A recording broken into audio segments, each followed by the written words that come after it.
Welcome everyone to today's morning study call, where we finished off chapter 5 yesterday. It was a little bit of a shorter one, and we're going to be going into chapter 6. Chapter 6 is a shorter chapter as well. Once we get into it, we'll see if we're able to fill up the entire time or whether today will be a short one as well. But let's just jump right into it. And chapter 6 is called Suggestions for Making Your Mental Picture. Perhaps you want to feel that you've lived to some purpose. You want to be content and happy, and you feel that with good health and with successful business, you could enjoy this state of mind. After you've decided once and for all that this is what you want, you proceed to picture yourself healthy and your business just as great a success as you can naturally conceive it growing into. The best time for making your definite picture is just before breakfast and before retiring at night. As it is necessary to give yourself plenty of time, it may be necessary to rise earlier than is your usual habit. Go into a room where you will not be disturbed. Meditate for a few moments upon the practical working of the law of visualizing and ask yourself, how did the thing about me first come into existence? How may I find it helpful to get more quickly in touch with the invisible supply? So there's a couple items here that I just want to give a little bit of scientific backing into why this works. So she said to do it before breakfast and then after or just before retiring for the night. So in our minds, we have our conscious mind and our subconscious mind. And we have patterns of brain waves that are going on in our mind all the time. And these patterns of brain waves can have different amplitudes, and then they can have different wavelengths. And when excuse me, when there are four primary patterns of brain waves that we have and that we experience all throughout our lives, and then a fifth one that we do experience from time to time isn't as common, but that you can develop and learn how to produce. And these brain waves are alpha, beta, theta, delta, and gamma. Now, when you are in a very wakeful state, when you are going through your day-to-day life, just doing normal everyday things, you're probably experiencing a lot of beta waves. Beta waves is the primary wakeful pattern of brain waves that we experience. When we are in a state of hyper focus, when we are in a state of doing things like they talk about the flow state, if you've ever heard people talk about that, where you just get into the rhythm of things. Sometimes when you're studying, if you get focused in on something and you're just going along, you can go into alpha. Alpha is a very focused, a very hyper intense thing into usually one activity. So when we're going through our day-to-day life and we have a lot of stuff going around us, we're generally not in alpha. We're generally in beta because we're focusing on and need to be aware of many different things at once. But if we're intensely focused on one thing and we get maybe into a flow state, we can tend to go into alpha. Alpha can be a very creative brainwave type as well. But it's something that when we focus in on, we experience that alpha. Theta brainwaves tend to be brainwaves that we experience as we're falling asleep. We are very susceptible to suggestion when we're in theta brainwaves. If somebody is being hypnotized, they're usually producing a lot of theta brainwaves. And when we're in our beta and alpha, we're primarily in our conscious mind. When we go into theta brainwaves, we're starting to go into our subconscious mind. And also theta brainwaves have been known to be kind of a regenerative type of brainwave. It's a time when our body is healing itself, repairing itself. You experience it during sleep as a restorative type of brainwave for your entire body and your brain to to be recovering. And then delta brainwaves are like deep sleep, when we're at our most unconscious and we're experiencing very deep, restful sleep. Now, as you can see, when we go from beta to alpha to theta to delta as we fall into sleep. And so early in the morning, when you've woken up, you go from delta to theta to alpha to beta. And so when she's talking here about doing it before your breakfast, it's that as you're waking up and as you're going through your morning routine, you're slowly raising that that mental brainwave pattern. And so we want to try to catch ourselves with as much theta brainwaves as possible, because that's when our subconscious is most open and most susceptible for us to program into it new ideas. And so before breakfast and then before retiring at night. So as you're starting to relax and you're settling down for the night, your brain waves are going to start going through those patterns from that beta to alpha, theta to delta. And so many different courses, many different types of seminars and different kinds of people out there that are teaching these kinds of principles often suggest that you do your visualization as you're laying down to go to sleep, as you're relaxing your body and just before sleep, so that you can capture as much of being in that theta brainwave state to program your subconscious mind. Now, the fifth one, and I won't go into a whole lot of detail here, that we can experience is gamma. Gamma is something that you experience when you're feeling lots of gratitude, compassion. It's a very high brainwave state. They have actually begin to think that gamma might be linked to things like sudden bursts of thought, like inspiration, enlightenment type of a thing, that you might feel when when you're experiencing those gamma. And so I'm not going to go into, like I said, a lot of that, but just be aware of those 5 different states of mind. So when she's talking here about doing these before breakfast and after retiring for the night, that is true. That's actually scientifically backed up, that these are times when we experience more theta, and that's why. So at the time of the writing of this book, they had no scientific basis for that. It was just the practice and what had been seen to be the most effective, but there was an actual reason why that was. And then she's talking about going into a quiet place, just so that you have the ability to program into your subconscious mind these thoughts and ideas without any outside distractions. Someone felt that comfort would be better expressed and experienced by sitting on a chair than on the floor. The very beginning of the meditation, the chair was the desire to be at ease. With this came the picture of some sort of a chair. The same principle applies to the hat and the clothes that you wear. Go carefully into this thought of the principle back of the thing. Establish it as a personal experience. Make it a fact to your consciousness. If you are thorough in this, you will find yourself in the deep consciousness beneath the surface of your own thought power. Then open a window, take about 10 deep breaths, and during the time, draw a large imaginary circle of light around you. As you inhale, keeping yourself in the center of this circle of light, see great rays of light coming from the circle and entering your body at all points, centralizing itself at your solar plexus. Hold the breath a few moments at this central light of your body, the solar plexus, which, if you don't know where your solar plexus, it's just below your chest, just below your heart, but just above kind of the area that we would think of where your digestive system would be, kind of around the area of actually where your stomach would be, just below that rib cage, your sternum. That kind of area is that solar plexus. As you do this mentally, see imaginary rays or sprays of light going up through the body and down and out through the feet.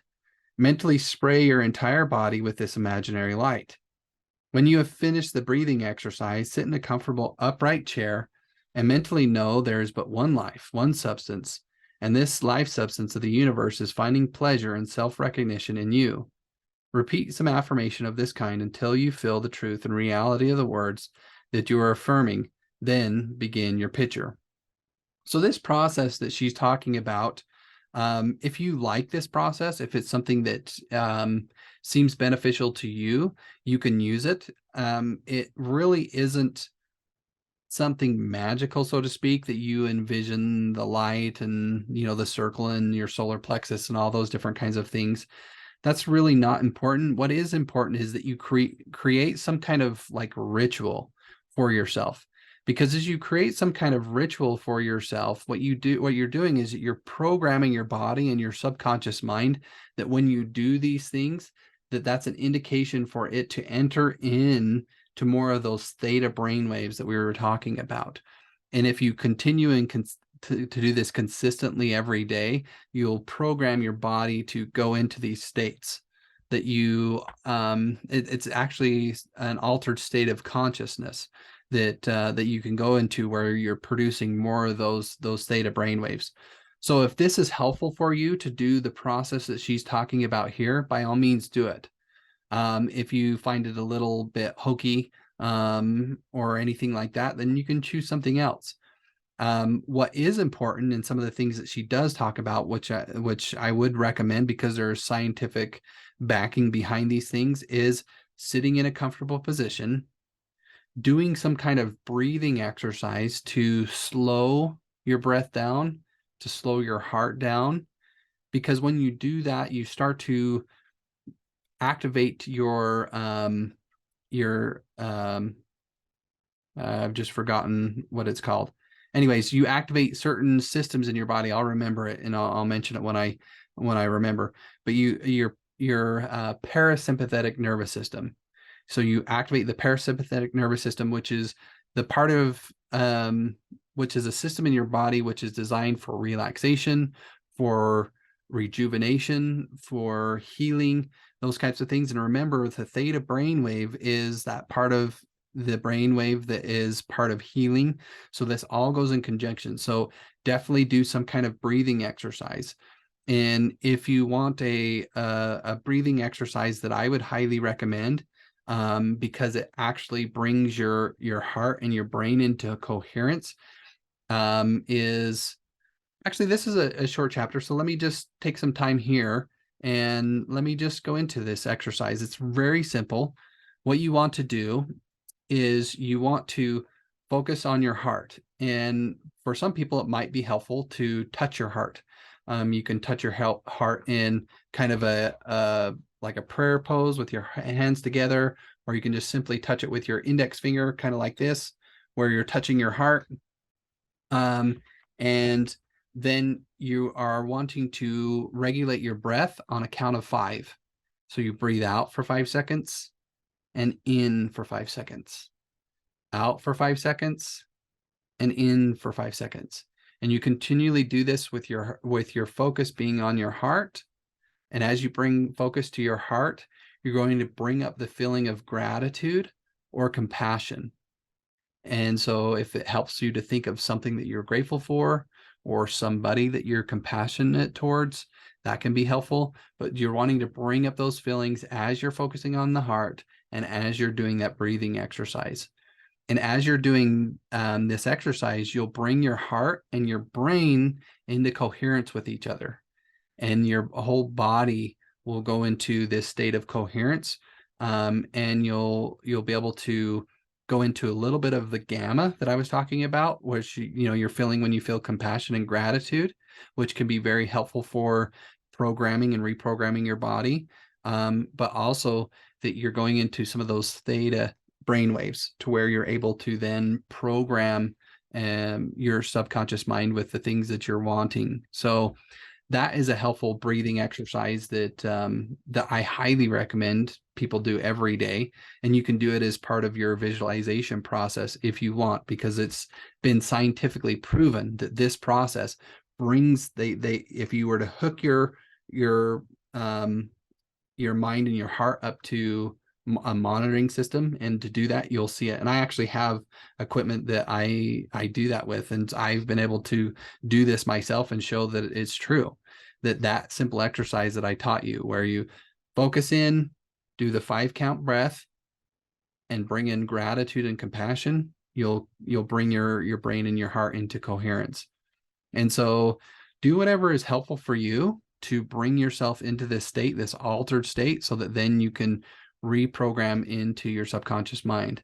And now she talks about here having some kind of affirmation, reaffirming to yourself that the things that you hold into your mind are going to manifest themselves out in the world. And so if you're just beginning, I would highly recommend doing something like that, so you start to build that faith, because as you build that assurance, that ability to know that you're going to create whatever it is that you're holding in your mind, your subconscious will take on that programming and it will start to manifest that out into your world, because your subconscious mind creates what's being held into your mind according to your belief system. So if you don't believe that it's possible, your subconscious mind's not going to do anything with it, because it's like, yeah, you don't believe that this is going to happen, so I'm not going to do anything with it. But if you build that belief that this will happen, then your subconscious will be like, oh, we believe that this is going to happen, so let's do it. Anyways, so I think that would be helpful for anyone that wants to try that. And again, this whole process that she's talking about, if you're visualizing that light, the circle of light, the solar plexus, that can all be very helpful, because as you notice, she's bringing that idea, that thought to the solar plexus, which we're bringing that focus to our heart center. Very similar ideas, but it just brings your body into a state of receptivity to where you can then program new ideas into your body. All right, let's continue on. We just have 2 more paragraphs, and then we'll be finished with this chapter for today. Whether your desire is for a state of consciousness or a possession, large or small, begin at the beginning. If you want a house, begin by seeing yourself in the kind of house you desire. Go all through it, taking careful notes of the rooms, where the windows are situated, and such other details as help you to fill the reality of your concept. You might change some of the furniture and look into some of the mirrors just to see how healthy, wealthy, and happy you look. Go over your picture again and again until you feel the reality of it. Then write it all down just as you have seen it, with the feeling that the best there is mine. There's no limit to me, because my mind is a center of divine operation, and your picture is as certain to come true in your physical world as the sun is to shine. Now, part of the reason why this works is that your mind, if you were to close your eyes and you were to visualize yourself doing something, the same mechanisms in your mind will fire as if you were to actually do that thing in your physical environment. There's something in your mind called mirror neurons. And these mirror neurons, regardless of whether you're doing them physically or you close your eyes and imagine yourself doing it, those same mirror neurons fire just as if you were doing the activity.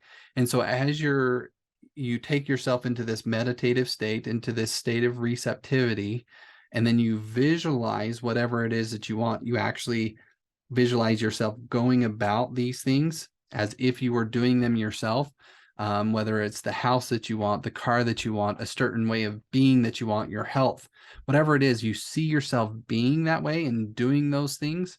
Your mind doesn't know the difference between whether you're actually that or whether it's that way out in the world. And so that way you're able to program into your subconscious mind these ideas, and then they will start to take shape from this spiritual substance that she's been talking about, that we create from out into our physical world. All right, so we'll end our study call there today, a little bit early. Take these things and do this process as she's talking about of how to visualize. Do it every day. She's recommending that you do it at the beginning of your day and at the end of your day. And I would recommend that you do the same, because it's at those 2 points of your day where you're most receptive, that your subconscious mind is most receptive to these ideas, where you can reprogram and program into your mind the things that you're desiring, that you want to do. And with that, we'll We'll end it here, and until tomorrow, bye for now.